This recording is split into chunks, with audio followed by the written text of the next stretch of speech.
భంగపాటు, శృంగభంగం, చుక్కెదురు అన్నీ ఆ ఒక్కడికే చెల్లు. అవును, జగన్ అనే యువకుడికి రాహుకాలం నడుస్తున్నట్లుంది.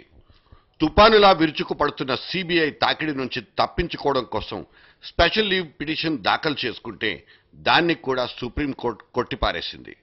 సిబిఐకి స్టాప్ బోర్డు పెట్టి ఆపలేమంటూ తేల్చి చెప్పేసింది. చెప్పేదేమన్నా ఉంటే అంతా ఆ సిబిఐకే చెప్పుకోండంటూ జగన్మోహన్ రెడ్డి ఆచల మీద నీళ్లు చల్లేసింది సుప్రీం. రామ్ జెట్మలాని లాంటి ఉద్దండుల్ని అడ్డుగా పెట్టుకున్న అక్కడ ఊరటనే ఊసేలేదు. జగన్కు, జగన్ పార్టీకి ఇది అంతమా లేక ఆరంభమా? తాజా పరిణామాల్ని అవలోకనం చేసుకోవాల్సింది.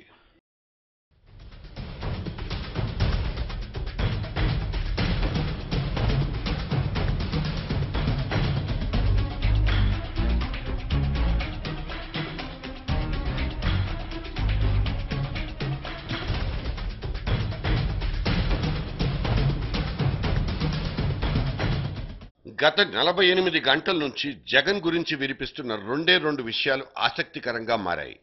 తాజా రాజకీయాల్లో సంచలనం సృష్టిస్తున్నాయి. మొదటి వార్త ఆయన మీద, ఆయన కంపెనీల్లో పెట్టుబడి పెట్టిన వాళ్ల మీద సిబిఐ కోర్టుకు సమర్పించిన ఎఫ్ఐఆర్ కాపీ. ఇక రెండో వార్త జగన్ వర్గం ఎమ్మెల్యేలు తమకు వచ్చే ఎన్నికల్లో సీటు కేటాయిస్తున్నట్లు రాతపూర్వకంగా జగన్ హామీ ఇస్తేనే తాము రాజీనామాలకు కట్టుబడి ఉంటామని చెప్తున్నారనేది.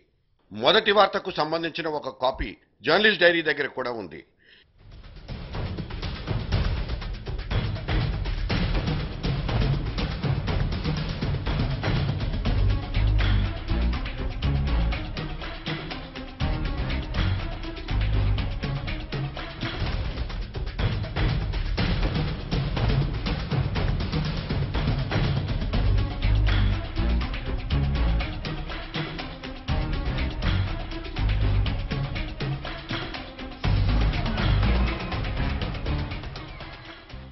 ఈ ఎఫ్ఐఆర్ చదివిన తర్వాత జగన్ ఖచ్చితంగా తన తండ్రి సాయంతో తన కంపెనీల్లోకి వందలాది కోట్లు వెనకేసుకున్న వైనాలన్నీ తెలుస్తాయి.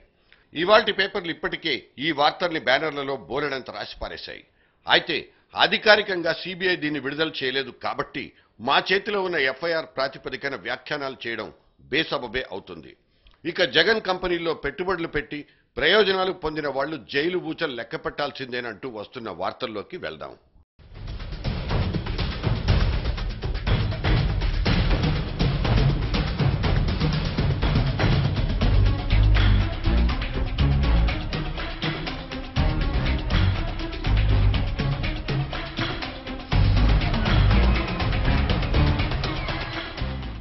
ఇందులో ప్రముఖంగా ప్రస్తావించవలసిన పేరు నిమ్మగడ్డ ప్రసాద్ ఉరఫ్ మ్యాట్రిక్స్ ప్రసాద్. ఆయన సంస్థలది. ఆయన జగన్ కంపెనీల్లో పెట్టిన కోట్లాది రూపాయల పెట్టుబడులకు ప్రతిఫలంగా ప్రభుత్వం నుంచి తన వ్యాన్పిక్ పోర్టు కోసం దాదాపు 15,000 ఎకరాల భూమిని పొందారన్నది ప్రధానమైన అభియోగంగా కనిపిస్తుంది. అసలు ఇటువంటి వ్యవహారాలన్నీ అప్పటి ముఖ్యమంత్రి వైఎస్ రాజశేఖర రెడ్డి నేతృత్వంలోనే జరిగాయి కాబట్టి ఆయన్ని కూడా నిందితులు లేదా దోషుల జాబితాలో సిబిఐ చేర్చిందన్నది వినిపిస్తున్న మాట. జగన్ వర్గం ఎమ్మెల్యేలు రాజీనామాలు చేసింది కూడా అందుకేనన్నది తెలిసిందే. ఈ వ్యవహారం మొత్తాన్ని పథకం ప్రకారం కాంగ్రెస్ పార్టీయే జరిపిస్తోందన్నది జగన్ ఆరోపణ. అంతేకాదు, అటువంటప్పుడు ఆనాటి కేబినెట్ మొత్తం ఈ వ్యవహారాలకు బాధ్యత వహించాల్సిందేనన్నది కూడా జగన్ వర్గం చేస్తున్న ఫిర్యాదు. ఎప్పుడైతే రాజశేఖర్ గారి కేబినెట్ ఉన్న మంత్రులందరి మీద కూడా సిబిఐ ఎంక్వైరీ జరగాల్సిన అవసరం ఉంది. మీ శాఖలలో రాజశేఖర రెడ్డి గారి పరిపాలనలో మీరు పనిచేసిన 5 సంవత్సరాల కాలంలో ఎన్ని నిర్ణయాలు ఏకపక్షంగా మీకు తెలియకుండా తీసుకున్నారో కూడా బహిర్గతం చేయాల్సిన అవసరం ఉంది. ఇప్పుడు లీక్ అయినట్లుగా చెప్తున్న ఎఫ్ఐఆర్ కాపీలో ప్రస్తావించిన అంశాలే గనక నిజమైతే జగన్ గాని ఆయన వర్గీయులు గాని వినిపిస్తున్న వాదనలో పెద్ద పసేమీ లేదు. అంతేకాదు, ఇప్పటికే ఇన్కమ్ ట్యాక్స్ శాఖ తనదైన శైలిలో పూర్తి చేసిన 2009 అసెస్మెంట్ ప్రకారం సిబిఐ ముందుకెళ్లినట్లు కనిపిస్తుంది. ఒకవేళ ఇదే ప్రాతిపదికన ఎఫ్ఐఆర్ దాఖలు చేస్తే రాబోయే 3-4 వారాల్లోపే అరెస్టుల పర్వం ఆరంభం కావచ్చు.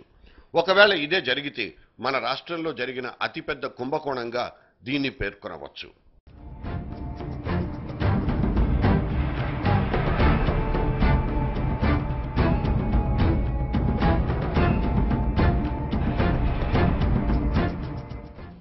ఇక రెండో వార్త జగన్ వర్గపు ఎమ్మెల్యేలకు సంబంధించింది.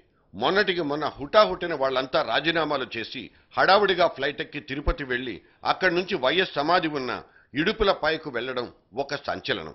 అంతేకాదు వాళ్లకు జనం నీరాజనాలు పలుకుతున్నారంటూ జగన్ మీడియాల్లో వార్తలు. సరే, ఇవాల్టి టైమ్స్లో జగన్ వర్గపు ఎమ్మెల్యేల్లో కొంతమంది తమ భవిష్యత్తుకు జగన్ హామీ ఇవ్వని పక్షంలో తాము చేసిన రాజీనామాల గురించి పునరాలోచించుకోవాలని ఆలోచిస్తున్నట్లు ఈ వార్తా కథనపు సారాంశం. తాజా రాజకీయాల్లో ఒక సంచలనం కూడా.